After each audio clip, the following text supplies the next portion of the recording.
World Mental Health Day. And I know that,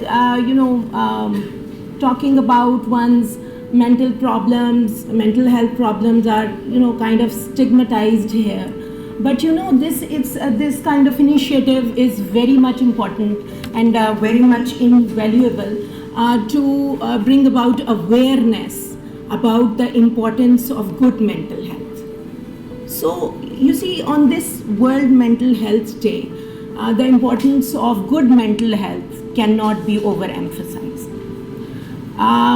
Because you see, when we have good mental health, then we are able to be more productive in our work.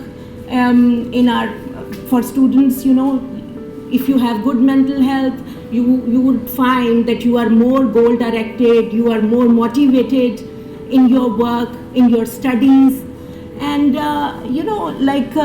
also good mental health helps you to build and develop good relationships, and also to enjoy very positive emotions like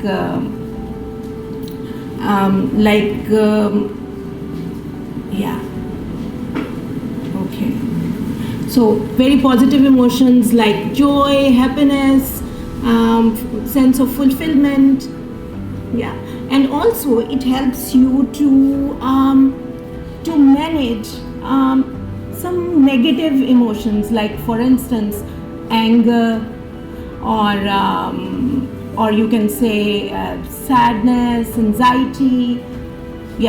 So good mental health is very much important. Let's, without much further ado, let's dive into the discussion of this very important topic, that is stress and anxiety management. Okay. So, let's talk about stress and anxiety, right? So you see, there is like, you can see in the present world, many illnesses are very rampant, like, the cardiovascular diseases, and then we have like autoimmune diseases, we have diabetes, and other, respiratory diseases, and gastrointestinal diseases. So you see, if you trace back the origin of these diseases, you would always find that it always goes back to excessive stress and persistent and excessive stress. So why is that? Why is stress, persistent stress and anxiety so harmful for us? So you see, this is what we are going to discuss about it. So first, this is very important that we understand the distinction between stress and anxiety, because you see, we see that like these terms are usually used interchangeably. We say that, oh, stress ho gaya, anxiety, then there is worry also, so we use these terms interchangeably. So let's distinguish between stress and anxiety. And it is very important. ये पकड़ना पड़ेगा. नहीं पकड़ना. Okay. मैंने कहा इससे तो मुझे स्ट्रेस हो जाएगा. Okay. So you see, stress. What is stress? Stress is like your body's natural response to a real or perceived danger or threat. Sometimes it can be like, that it might not be real. The signal goes to the adrenal glands, and what happens? The release of a very important hormone, and that is adrenaline. So what does that adrenaline do? It circulates through the body, and what does it do? It elevates your heartbeat. It elevates the person who has seen the tiger. It elevates the heartbeat. the blood pressure. Yeah, and then there is like quick breathing, and then sweating, because you see the blood is going into the big muscles. Whenever you are scared, you see that, oh, your hands become sweaty and cold. And why is that? When you are anxious, why is that? Because your blood is going into the main muscles of your arms and legs for the same fight and flight. I mean, in the modern times, we don't have tigers, but you see the response is still the same. If you see, the response is still the same. Okay, so what happens is that the sympathetic nervous system, it kicks into action, and it like as I said, that you see heartbeat is elevated, and the person is ready to fight or flee from the. Okay, so what happens is that either the person fights or the person runs away. The danger is over, and then the person knows that, okay, I made it, I'm safe. Yeah. So now what happens? The body gets the signal that it's safe, and then the parasympathetic nervous system activates. It kicks into action. So what does it do now? You see, oh yes, important thing, that during the sympathetic activity, nervous system activity, glucose is also released to provide energy to the body. Okay, so then we have the parasympathetic. So now when the danger is over, the parasympathetic nervous system, it comes into play. So now again the heartbeat becomes normal, your breathing becomes normal, and then the digestion that was suppressed during the danger, now there's a term, rest and digest. So now that person who was facing the tiger can now rest and eat and enjoy himself, can breathe, everything, the body, the homeostasis is achieved, the original state of the body, the original well-being is restored in that person. So this is the mechanism, this is the real mechanism of, the stress and the anxiety.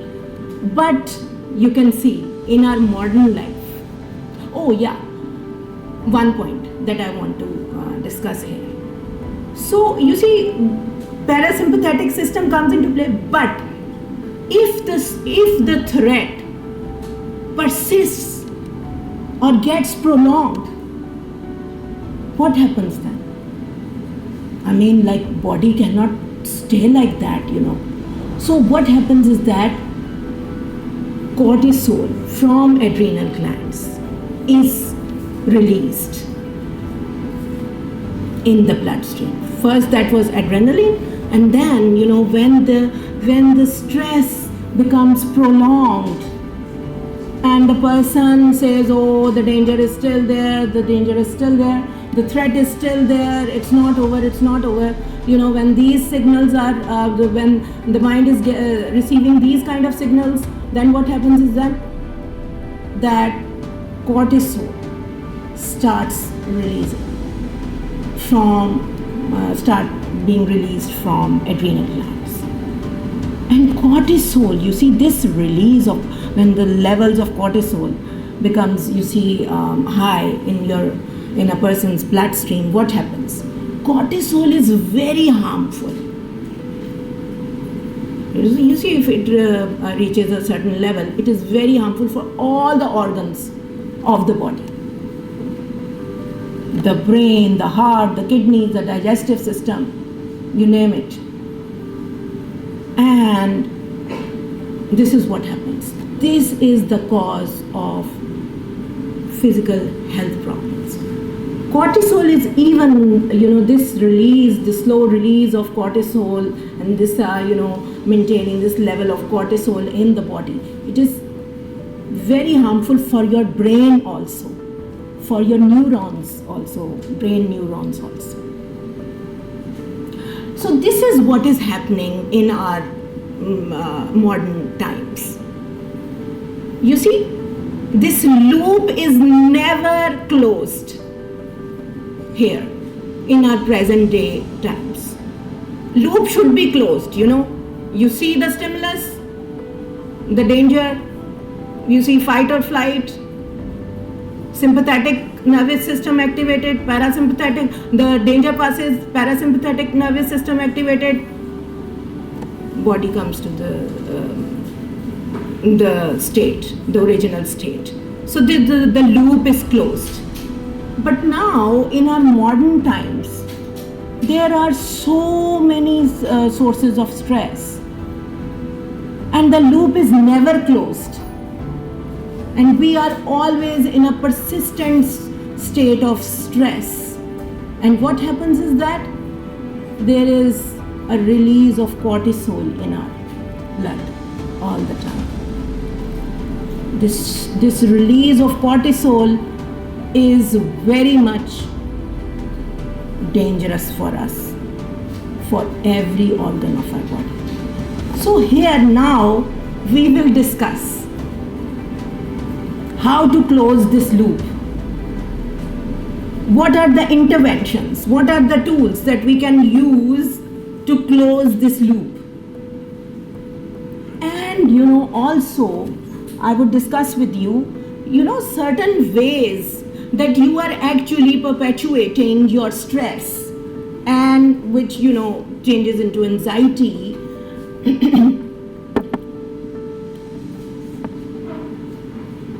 So yeah. Okay, now we come to, all right, yeah.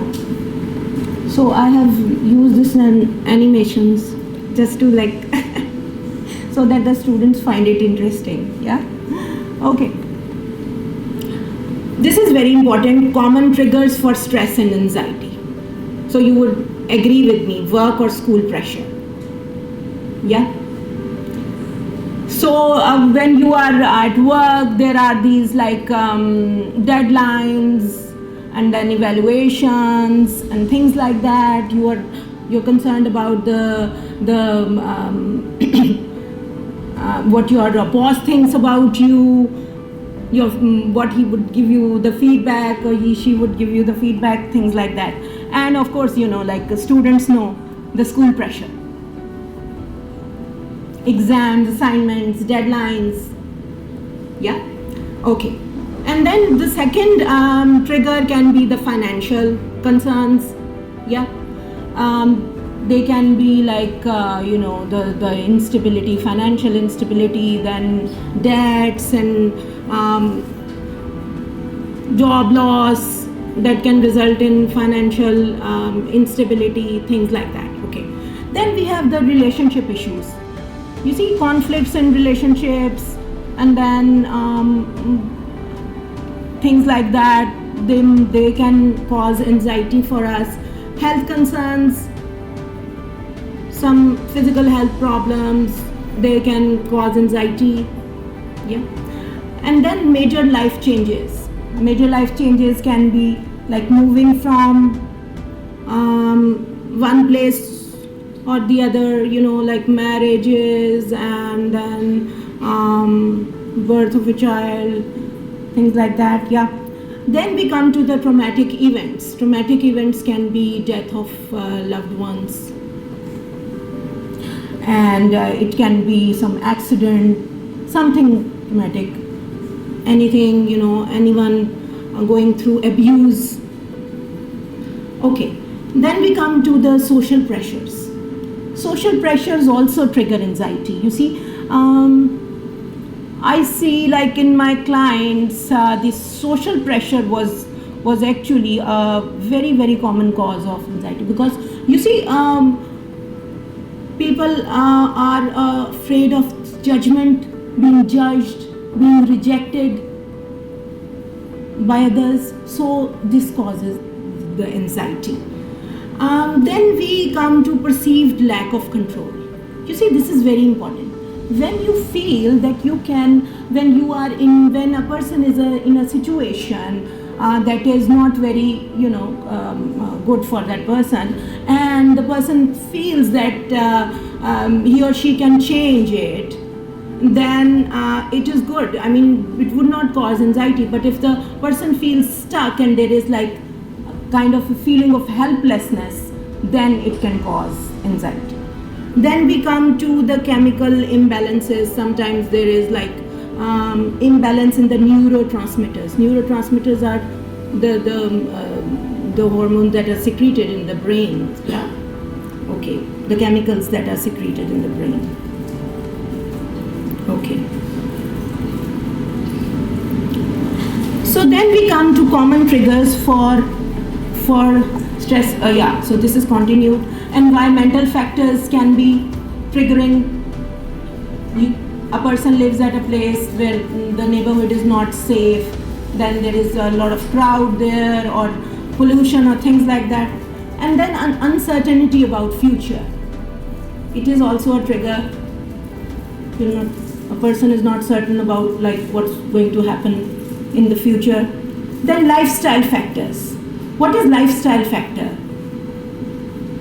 Yeah, lifestyle factors are like the way a person is leading his or her life, like the kind of food that a person is eating, is he or she doing exercises, things like that. Yeah, healthy lifestyle or not. So then we have genetic predisposition. Some people have like this genetic predisposition. They are prone to anxiety genetically. Then hormonal changes. Hormonal changes can be due to like pregnancy, menopause. Yeah. Okay. Then we have phobias. Phobias are fear, intense fear of something. So it can also cause anxiety. Some people are like afraid of insects, and the fear can go to that extent that it turns into phobia, and they become very anxious. Yeah. Okay. Then we come to social media information overload. So this is also a reason, a trigger for anxiety, because you see, in information most of the time you have bad news, and you see maybe it is about the political situation or the economic situation. The news are about that, and and then like social media. You can compare yourself with people in the social media, and then you just get anxious. Okay. All right. So the impact on physical and mental health. So what is the impact on the physical and mental health? So on mental health, when this anxiety, this stress and anxiety, it becomes prolonged, it can result in depression also. You see that the persistent stress and anxiety may make a person prone to depression. And then, as we talked about, it can also result in anxiety disorders. Yeah. So, for physical health, impact on physical health, it can, affect a person's cardiovascular health and result in those problems. As I talked about, like the cortisol in the body, it harms every organ of the body. Yeah. And then immune system suppression, gastrointestinal problems. You see, gastrointestinal. So there is a problem that is called the irritable bowel syndrome. It happens because of this persistent stress and anxiety. So you see, I remember that one of my clients, he had these problems. He had these gastrointestinal problems, and at the same time he was very anxious all the time. And then we had like therapy. So what happens is that when we go into avoidance, then you see fear comes into play. Our brain feels that, okay, this is very dangerous and I need to avoid it. And what happens is that the neurons in our brain related to that fear become more, like the blood flow become greater in that area, and the neurons become stronger in that area. Yeah. So that fear circuitry in your brain gets more stronger as when you avoid a certain activity. Brain likes to focus on one thing. Why you like video games? Because your brain is focused on one thing. So brain loves to focus on one thing. So try that. Try to tolerate the distress that comes with like beginning a task, a study or something, and then you would see that there would be a dopamine surge in your blood, and you would feel good about working. You will feel good about doing your assignment. It's just the initial step that is difficult. Brain loves the process of doing something, focusing on something, doing a work, completing a work. Okay. Then establish a routine. Routine is very good for your brain, because you see the brain does not like confusions and always that is called decision fatigue. Brain doesn't like it. So if you have a definite schedule for your study or for your work and you follow that, you are doing a good deed to your brain. Brain would love you for that. Okay. Then we come to set realistic expectations. You see? So there is a very easy way to make yourself anxious by setting such unrealistic standards for yourself and then falling short and then blaming yourself that, oh, I'm no good. This is the easiest way to feel miserable. So just, keep realistic standards so that you would be able, that you think that is challenging. I'm not saying that don't challenge yourself. Of course, you would get all the good hormones and all the feel-good hormones and all that wonderful feeling when you do a task that is challenging. Yeah. So challenge yourself, but then it would not be like, so much above and beyond your reach that you would feel frustrated when you are not able to. So you see, realistic goals. Yeah. Challenging but realistic. Okay, then break the task, and then we come to prioritize healthy habits. Allocate me time is very important. Your hobbies or anything. So don't get too much obsessed with what you're doing or your job, or you just take out time, make a good schedule that you can focus. If you have like your creative side, you do some painting, you do some other things, please take out time for that also. You can do it in a week, like a week schedule, and you can have one day for your hobbies, for anything that makes you feel good, that satisfies your creative side. That is very important also. Okay. Oh, again, a very important thing, having a growth mindset. What is a growth mindset? Anybody?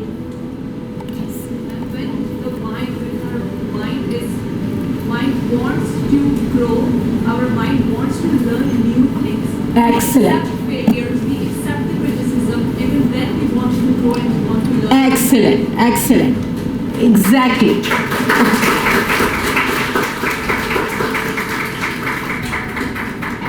Exactly.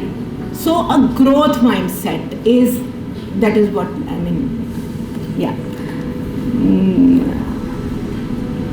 When you are not, like when you don't say, oh, I did something wrong, oh, I'm stuck, I'm no good, I'm not good enough, and you say that, okay, it's fine, because you see, life is like that. You make mistakes, you accept them, you inculcate this mindset of learning and improving rather than being stuck at a place.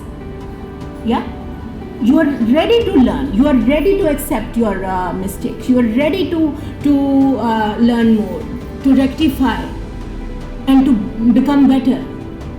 That is called a growth mindset. And so it gives you resilience in the face of adversity. So when there is an adverse situation, you don't say, oh, there's no hope for me, and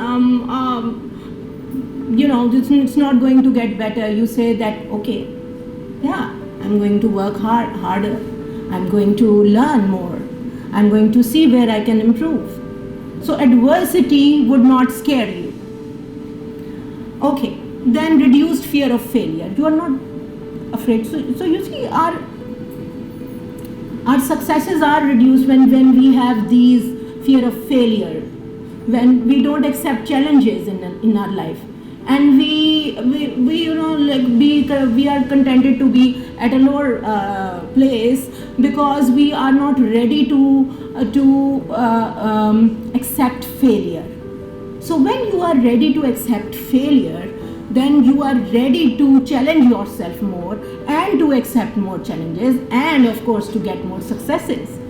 Because unless you take more challenges, and unless you take on more challenges and you challenge yourself, you will not be able to get more successes in your life.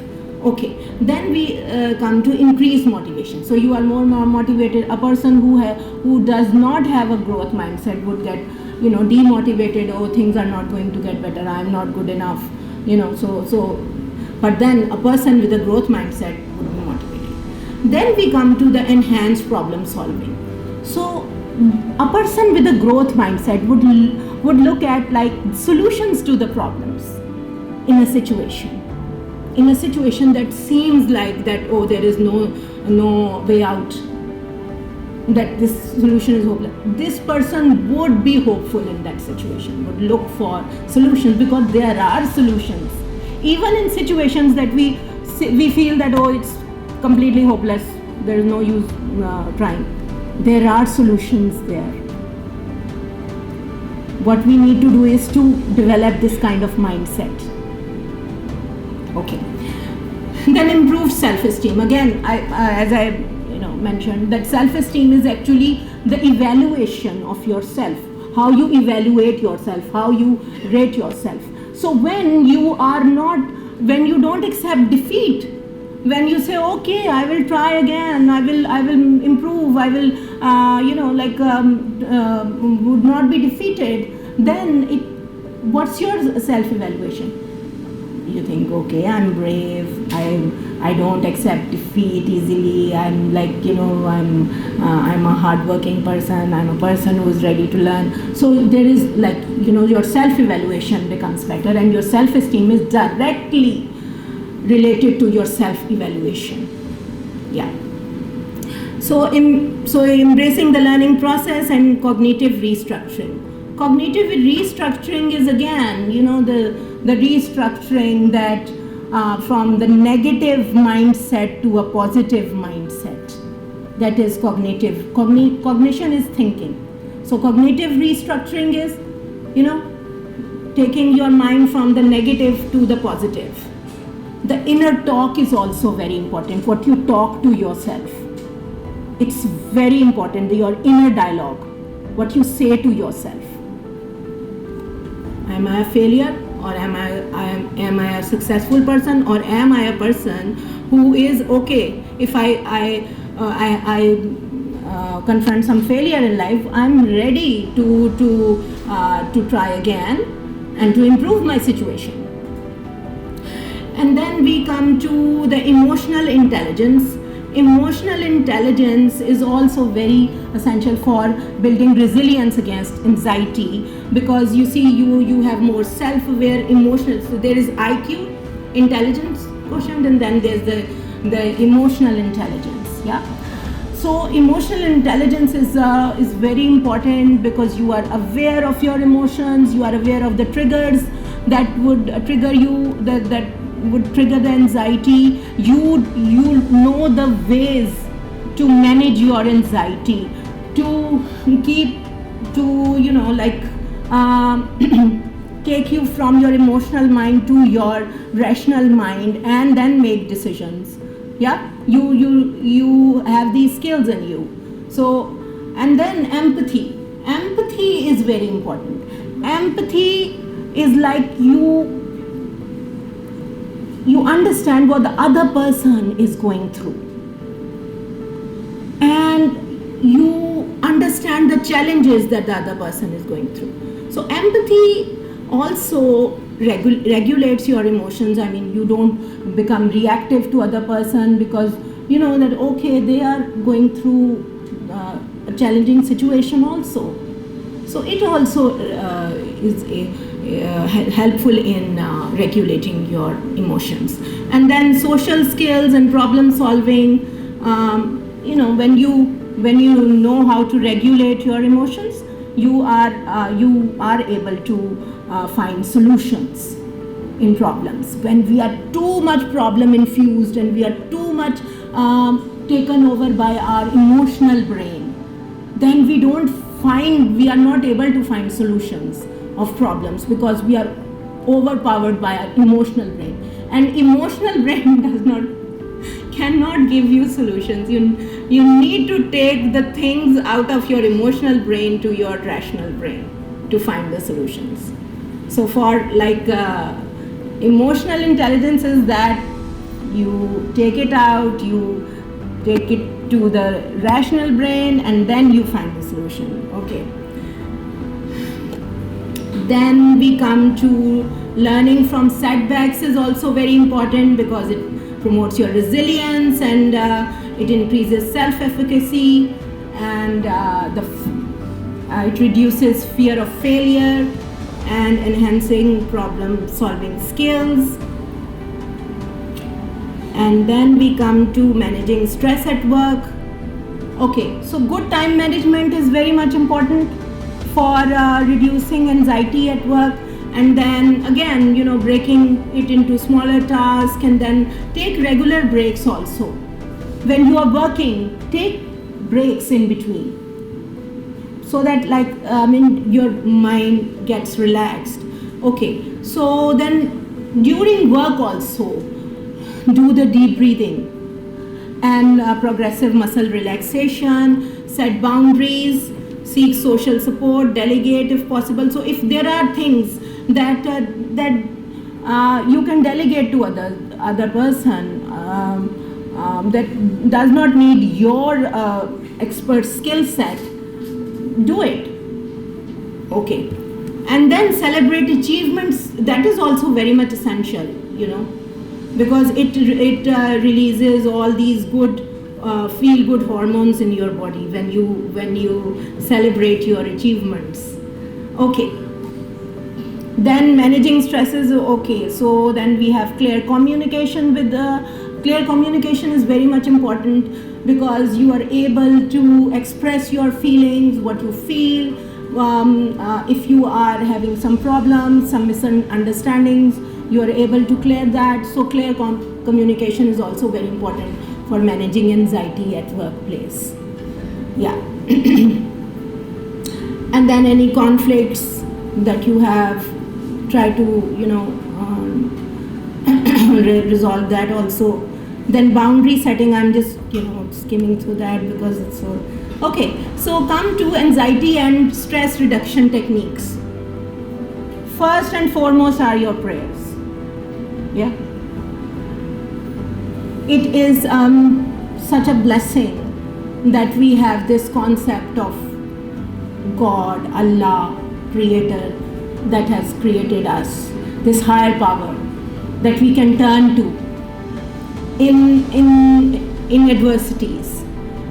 it gives us, the faith gives us hope that things would, this is the easiest way to get hope, turning to it. Yeah. Okay. So then again, the art and creativity is also very important, because you see, when you do art, your cortical brain is involved in that, in drawing, again, your hand mind coordination. It's very good for releasing anxiety, gratitude journaling, socialization. Okay, so last thing that I want to give you, that students can do, you can copy it, and also you can do. This is the worksheet. I have make some changes in it, but this is you see, CBT is a gold standard therapy for anxiety and stress management. It is a gold standard therapy. So this kind of worksheets we give to our clients, and they do it. We give them as homework, you see, and this is what they do, and this is how they train their mind. So you have a stressor, and then you write the thoughts that okay, tell me about a stressor. A stressor is like something that stresses you out. Okay, for instance, a student thinks that I'm not going to get good marks in my exam. This is a stressor. So thoughts, what are the thoughts that come to in his or her mind? Like, oh yeah, why didn't I study? I'm not good enough, and all that, I'm a failure, all that. So I'm not good enough, I'm a failure. So feelings. What are the feelings that come? Of course, like sadness, all the other things, kind of depressive feelings and all. Okay, so then we come to evidence in favor of stressor. So you write about the evidence. Is okay, if the stressor is I'm going to fail. So write about the evidence in favor of that stressor. Do you have evidence? Do you have full evidence that you're going to fail? Write about that. What if somebody hasn't studied at all? Well, then that wasn't better not do this. Better not go into the details of that. Okay, उसके लिए मेरे पास next है एक. Yeah. Okay. Then counter evidence. Write about like what is the evidence that you have that you would not fail. Yeah. And then cognitive distortions that we discussed, catastrophizing, worst case scenario. Yeah. And then emotional thinking. I feel like I'm going to fail, so I'm going. So a better alternative. Write about a better alternative. So you see, the student might write that, no, when evidence and counter evidence, and the student would see, okay, there is counter evidence that I might not fail. If I study now, I might not fail. So you see, then cognitive distortion is the worst case scenario, and then a better alternative. That okay, if I study now, and yeah, so it's not all dark. Yeah. So better alternative, write the better alternative. So change in feelings. Then the student would feel okay. Yeah. So if I start now, yeah. I cannot change the beginning, but I can change the end. Yeah. Okay. Then we come to the second. So this is the last one. So please. Okay. We have the stressor. And we want to initiate a positive change. So write about whenever you have a stressor. Okay, for instance, you are laid off from your job. A person is laid off from his or her job. So what is in his control? Write about it. What is in his control? Okay, so he can, if the job market is saturated, he can move to some other city where there is job available. So write it down. What can I do to bring a positive change? Yeah. So write it down that what I can do to influence or bring about a positive change. Yeah, so I can move to the other city, I can look for a job, because there is maybe the job market is saturated here, there are opportunities there. What can I influence? What can I influence? Like, I cannot change, but I can influence to some extent. What I can influence is, like, I can, like, improve my skill set at this time. I can join some courses so that I would be more qualified, and the job market would accept me. Okay, what can I do to influence the situation in a positive way? So we do that. What is not in my control? That is not whether he gets a job or not. Not is in. So what can I do in that? Be positive. Be positive. Pray to God. Keep your keep your hopes up. Don't accept defeat. I can do that. In the situation where the result is not in your control, what you can do is to have a positive mindset, to pray, yeah, to keep your hope alive. So this is what you can do in those situations. So this is very important. Instead of saying, oh, this is a hopeless situation, there's no hope for me, there's no hope. So instead of that, think of attacking the stressor in this way. Yeah. Okay. So last thing is that when should one seek therapy? I would not talk about the medication because I don't believe in that. I feel that like the therapy is very effective. So you see, when a person has like intense levels of anxiety, and then persistent stress and anxiety, and then chronic physical symptoms, and the person's avoidance behavior becomes so exaggerated that it is like it is interfering with the normal life, and then substance use, like even alcohol use, and yeah.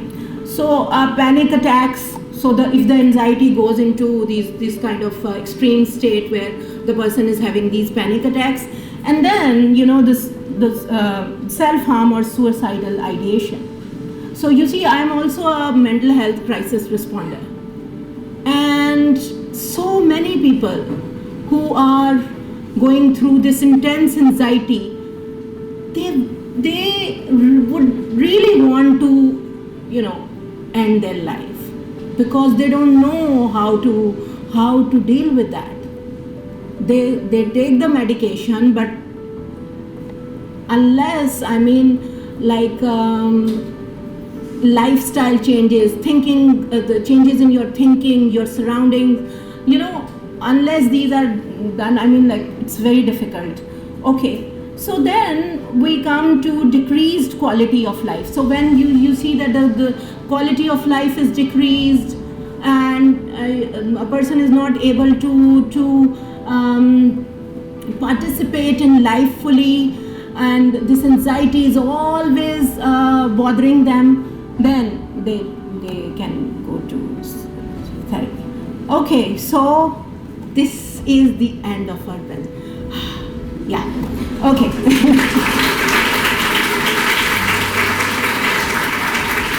Thank you so much. Thank you.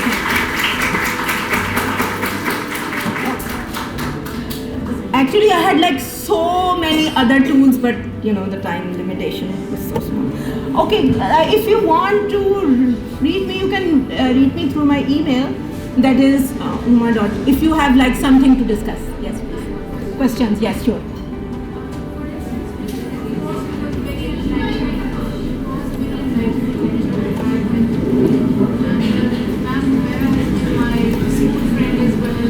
Yes.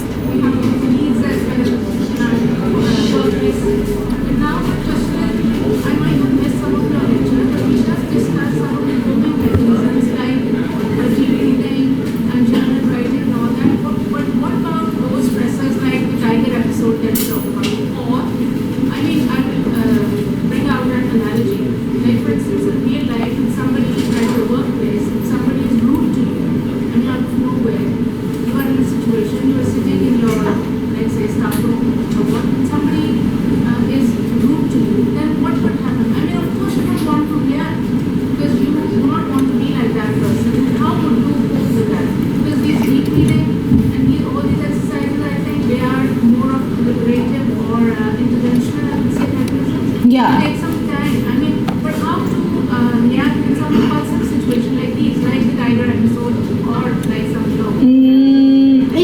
that is not like the life-threatening situation.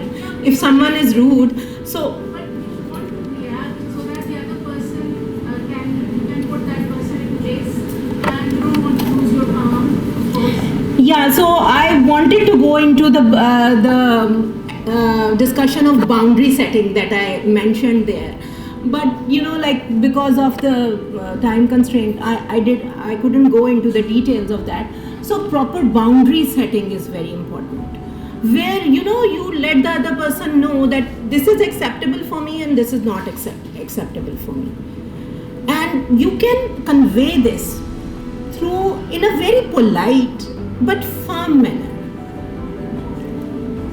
and you can sit down with that person, let that person first the of course, I mean, you get reactive when someone is rude to you. What you can do is like just take a break. You can, okay, so should I, okay. So what you can do is like take a break from that. Again, what you feel here is your amygdala, your limbic brain being activated, because you see it is taking it as a stressor, as a threat. So what you need to do here is that take a break, go to you can go to the restroom, calm yourself, and a very very effective way is जिस तरह हम नमाज में करते हैं, क्यों नमाज हमारी जो है वो इस तरह होती है, just splash your face with cold water. You would feel an instant decrease in your anxiety, in your stress, when you splash your face with cold water. This is called the dive reflex. Yeah?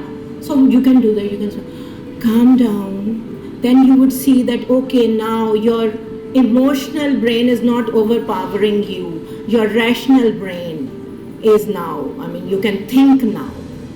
When you can think, then you can find the solution. You can sit with the person. You can convey your boundary. You can say, okay, this is acceptable, this is not acceptable. Maybe this person, and of course again, for emotion regulation, empathy, I shared this thing here, empathy. This person might be having a very bad day today.